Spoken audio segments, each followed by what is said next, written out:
Ya, Assalamualaikum warahmatullahi wabarakatuh. Selamat pagi dan salam sejahtera untuk kita semua. Pagi, Bu. Ya, bagaimana kabarnya adik-adik? Baik, Bu. Ya, kita patut bersyukur ya kepada Tuhan Yang Maha Kuasa atas rahmatnya, atas anugerahnya, sehingga kita bisa mengikuti kegiatan pembelajaran pada pagi hari ini. Ya, sebelum kita masuk dalam kegiatan pembelajaran, alangkah baiknya kita berdoa ya, menurut agama dan keyakinan kita masing-masing, agar nantinya kita dapat mudah dalam menerima pembelajaran. Ya, berdoa dimulai. Selesai. Ya, selanjutnya Ibu akan mengecek kehadiran atau absen adik-adik semua. Ketua kelasnya Okvin, apakah temannya hadir semua atau ada yang sakit, izin atau apa? Hadir semua, Bu. Iya, berarti terima kasih ya, berarti di kelas 10 IP1 semuanya hadir. Ya, selanjutnya kalian perhatikan juga ya di samping kanan kirinya, di mejanya, di lacinya, di kursinya, jika ada sampah, mohon dibuang ke tempat sampah.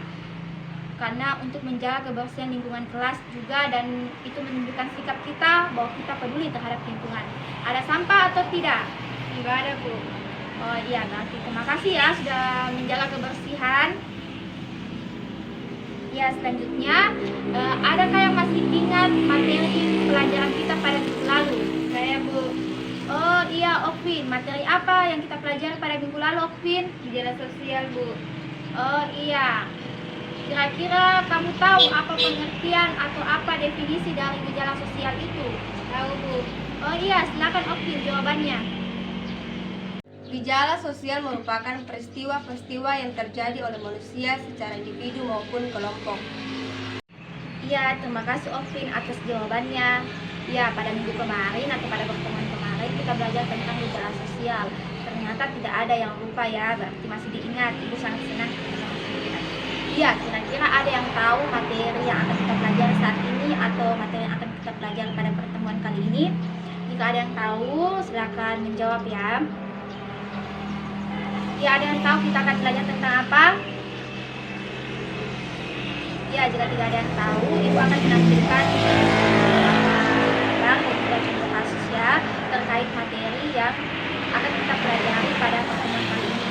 Kasus dan contoh gambar ini sangat berkaitan dengan materi ini. Jadi, Ibu harap kalian memperhatikan slide PPT yang akan Ibu tampilkan di papan tulis. Diperhatikan karena itu sangat berkaitan dengan materi kita pada saat ini. Ya, contoh kasus yang pertama. Contoh kasus yang pertama, gambarnya itu bisa kalian lihat. Gambar yang pertama ada orang berjabat tangan. Yang kedua ada orang yang sedang menelpon temannya. Mereka menggunakan alat komunikasi telepon seluler. Ya, contoh kasusnya dalam berhubungan dengan orang lain, biasanya kita melakukan hubungan itu secara langsung maupun secara tidak langsung. Berhubungan secara langsung, misalnya kita berbicara secara langsung atau bertatap muka. Sedangkan jika kita berhubungan tidak langsung, biasa kita menggunakan alat bantu atau media komunikasi, misalnya kayak telepon, laptop. Kita juga bisa menggunakan sosial media sekarang untuk menghubungi saudara kita yang jauh, misalnya Facebook, WhatsApp, Instagram, dan lain sebagainya. Jadi kita berhubungan secara tidak langsung jika kita menggunakan alat bantu atau media komunikasi. Ya, gambar satu menunjukkan adanya orang yang berjabat tangan. Waktu dia berhubungan secara langsung karena dia akan bertatap muka secara langsung. Setelah mereka berjabat tangan diikuti dengan percakapan-percakapan di antara mereka. Terus gambar kedua menunjukkan mereka ada yang menelpon saudaranya atau temannya di situ ya. Ya, di situ mereka membahas suatu hal menggunakan alat bantu itu telepon seluler. Jadi kira-kira ini berkaitan tentang apa?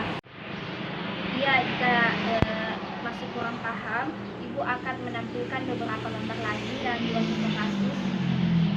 Contoh kasus yang kedua yaitu bisa kita lihat gambar contoh kasus kedua ini menceritakan tentang apa?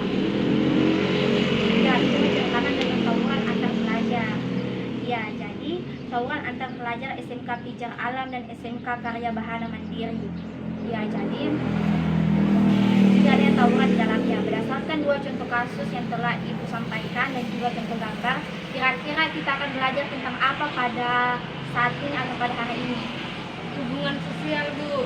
Ya, betul sekali. Kita pada saat ini akan belajar tentang interaksi sosial atau hubungan sosial. Karena konflik itu kan ada di tawuran. Tawuran kan merupakan bagian atau bentuk dari hubungan sosial itu sendiri.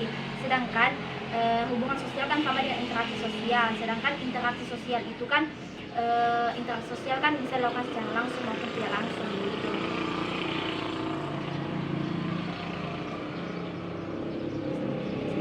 Ya, jadi ibu harap karena pada saat ini kita kan belajar tentang materi individu, kelompok, dan hubungan sosial, jadi ibu harap kalian betul-betul serius dan sungguh-sungguh ya dalam pembelajaran ini, karena kunci kesuksesan itu ialah ketekunan dan kesungguhan.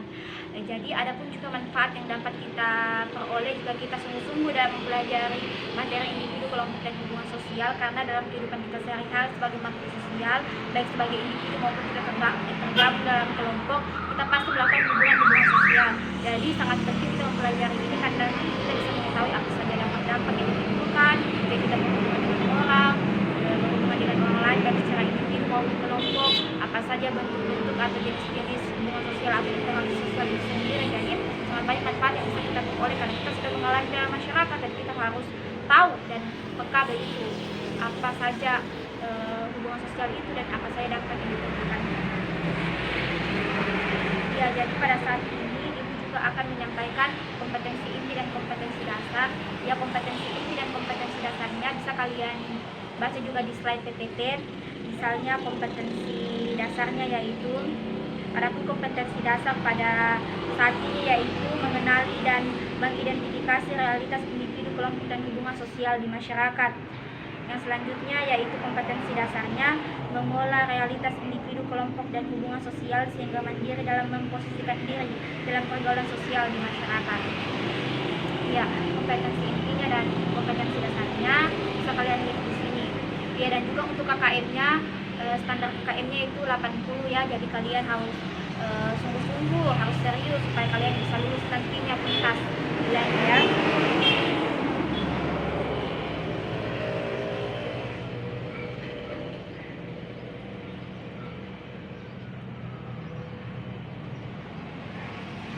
Ya, selanjutnya kita akan masuk dalam kegiatan pembelajaran. Jadi kalian membaca dulu ya, membaca buku paketnya atau buku wajib sosiologi kelas 10 ya, tentang materi individu, kelompok, dan hubungan sosial pada bab 2.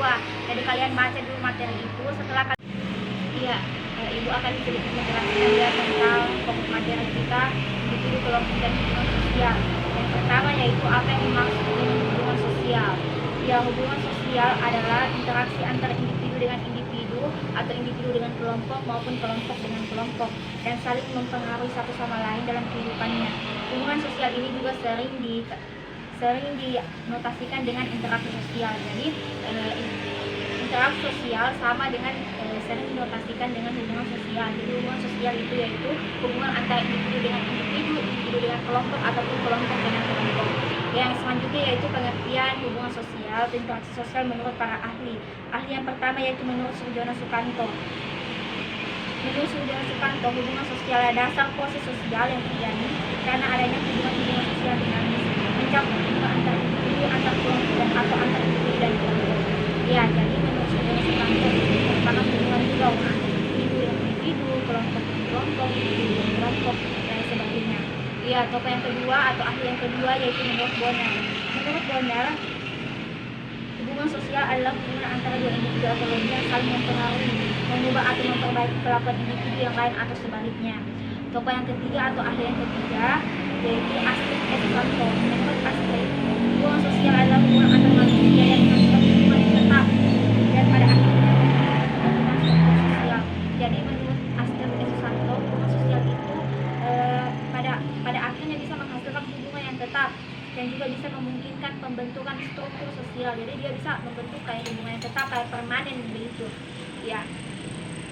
Jadi diharap adik-adik semua selain memperhatikan penjelasan ini, perhatikan juga dari PPT yang ada di sini ya, yang ada di tulis. Ya, ada pun juga ciri-ciri hubungan sosial. Yang pertama ada pelaku yang lebih dari satu orang, karena kan dia interaksi sosial, berarti pelakunya itu lebih dari satu orang, bukan cuma satu orang saja. Terus yang kedua adanya tujuan-tujuan tertentu, misalnya kayak kita berinteraksi dengan orang, misalnya berinteraksi untuk pinjam pulpennya orang, kan ada tujuannya, itu tujuannya untuk pinjam pulpen. Yang ketiga adanya komunikasi antar pelaku dengan menggunakan simbol-simbol dan dalam bentuk bahasa lisan maupun bahasa isyarat. Ada kita berinteraksi dengan orang, misalnya kalau kita disuruh makan, misalnya makan dulu baru kita bilang begini, menggelengkan kepala, itu kan simbol-simbol. Menggelengkan kepala itu kan simbol-simbol, berarti dia menggelengkan kepala itu kan tidak mau, berarti dia tidak mau makan, begitu. Itu merupakan juga komunikasi, adanya komunikasi baik isyarat dan lain sebagainya. Yang keempat yaitu adanya dimensi waktu, masa lalu, sekarang, dan masa yang akan datang. Jadi adanya dimensi waktu yang ciri-ciri dari hubungan sosial atau interaksi sosial ini.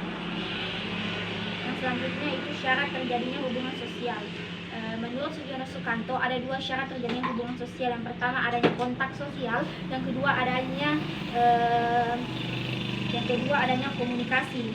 Ya, adanya kontak sosial. Misalnya yang selanjutnya ialah syarat terjadinya hubungan sosial atau interaksi sosial. Menurut Sugiono Sukanto ada dua syarat terjadinya hubungan sosial atau interaksi sosial. Yang pertama adanya kontak sosial, yang kedua adanya komunikasi. Ada tiga bentuk dari kontak sosial itu. Yang pertama antar orang perorangan, misalnya seorang anak yang meniru perilaku ayahnya atau ibunya.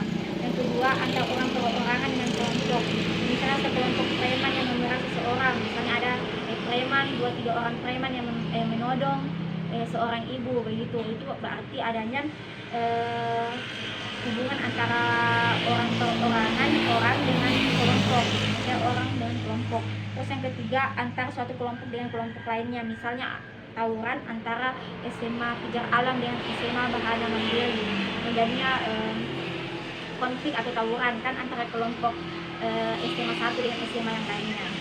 Ya, terus kontak sosial ini bisa bersifat negatif dan bersifat positif. Misalnya yang bersifat negatif itu yang mengarah pada konflik, pertentangan, misalnya kayak tawuran tadi, atau perkelahian, pertikaian. Terus kalau mengarah ke arah positif, misalnya kayak adanya kerjasama di dalamnya, ada saling tolong menolong, begitu, gotong royong, itu merupakan bentuk yang positif.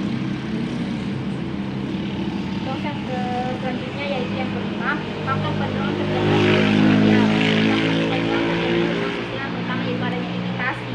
Imitasi adalah tindakan yang menirukan tindakan nilai, norma atau pengetahuan orang atau sekelompok orang yang berinteraksi. Misalnya imitasi positif, contohnya itu ya meniru gaya seorang penyanyi, misalnya bagaimana cara dia bernyanyi baik, diatur pernapasannya, itu kan yang bersifat positif. Berarti dengan dia meniru penyanyi tersebut, dia bisa mengembangkan bakatnya itu bernyanyi.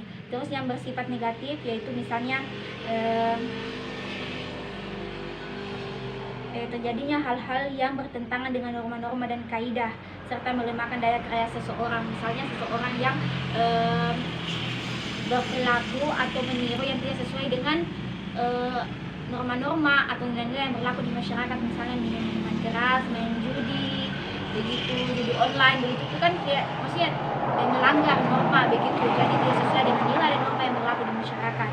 Terus yang kedua yaitu ada sugesti. Ya, sugesti timbul jika seseorang menerima suatu pandangan atau sikap orang lain secara tidak rasional. Misalnya orang yang sedang stres atau orang yang sedang diputuskan cinta, biasa itu kan dia tidak bisa berpikir secara rasional, sehingga dia bisa apa saja yang dibilang. Misalnya ada temannya bilang, oh kasih begini nih kok saja, atau kasih begini nih saja, biasa dia tidak bisa terima dengan matang, kayak tidak bisa berpikir secara rasional, tidak bisa berpikir secara kritis, apakah ini saran yang dikasih temannya ini sudah bagus untuk dirinya, sesuai untuk dirinya, karena kan dia dalam pengaruh stres atau sedang banyak pikiran, jadi sehingga dia tidak bisa berpikir dengan rasional, dia bisa berpikir dengan kritis, dan dia bisa berpikir dengan baik. Terus yang selanjutnya yaitu ada identifikasi. Identifikasi merupakan kecenderungan atau keinginan seseorang menjadi sama dengan pihak lain. Contohnya seorang anak yang mengidolakan ayahnya dan berusaha mengidentifikasi ayahnya, baik dari bagaimana ayahnya berperilaku, jadi dia kayak kasih cocok betul, kasih sesuai betul, pokoknya kasih sama persis. Jadi dia kayak sudah identifikasi ini lebih dalam lagi, bukan hanya sekedar imitasi, tapi dia identifikasi, berarti lebih dalam lagi proses peniruannya, kayak pokoknya kasih sama persis, kasih misal dia mengidolakan ayahnya, jadi kayak oh kasih sama dengan ayahnya, gaya bicara pokoknya semua sama dengan ayahnya. Terus yang 4 yaitu simpati. Simpati adalah suatu proses yang menjadikan seseorang merasa tertarik pada pihak lain. Misalnya ada teman kita yang tidak naik kelas, begitu kita merasa simpati kepada dia, kita memberikan kayak sabar le, nggak boleh begitu, pasti ke depannya bisa lagi, pasti tahun depan kau bisa naik kelas, begitu kayak kita menunjukkan rasa simpati, begitu rasa kasihan kita kepada dia. Terus yang selanjutnya yaitu empati. Empati adalah proses interaksi seseorang disertai dengan aksi nyata, serta dengan aksinya. Contohnya ketika ada korban banjir, misalnya ketika ada korban banjir kita memberikan bantuan berupa uang atau berupa fasilitas, kita berikan bantuan kepada orang tersebut yang terkena bencana, misalnya banjir, tanah longsor dan lain sebagainya. Selanjutnya itu ada bentuk-bentuk hubungan sosial. Bentuk-bentuk hubungan sosial dari atas dua, yaitu proses asosiatif dan juga proses disosiatif. Proses asosiatif dari atas kerjasama, akomodasi, asimilasi, dan akulturasi. Sedangkan proses disosiatif itu mengarah pada yang namanya konflik, persaingan, pertentangan, yang itu kontradiksi dan pertikaian. Ya, setelah kalian tadi sudah membaca buku referensi tadi ke buku wajib dan juga nasional rumah, dan kalian juga sudah melihat dan juga sudah membaca PPT dan juga sudah mendengar materi yang disampaikan mengenai materi individu, kelompok dan hubungan sosial. Tiba saatnya kalian untuk mengidentifikasi masalah atau merumuskan masalah. Jadi masalah yang kalian rumuskan itu sebanyak 2 tentang apa yang tentang materi yang kita pada saat ini, yaitu kelompok sosial. Misalnya apakah faktor-faktor mempengaruhi hubungan sosial itu, begitu kalian harus identifikasi masalah, begitu atau merumuskan masalah mengenai materi yang sudah kalian baca, sudah kalian dengarkan juga tadi.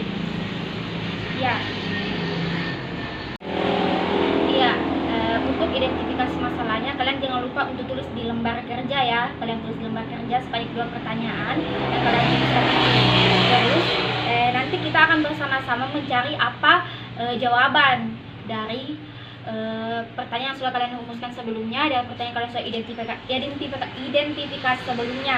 Ya, dapat untuk mencari jawabannya itu bisa melalui diskusi dan juga membaca sejumlah sumber yang relevan atau referensi yang relevan.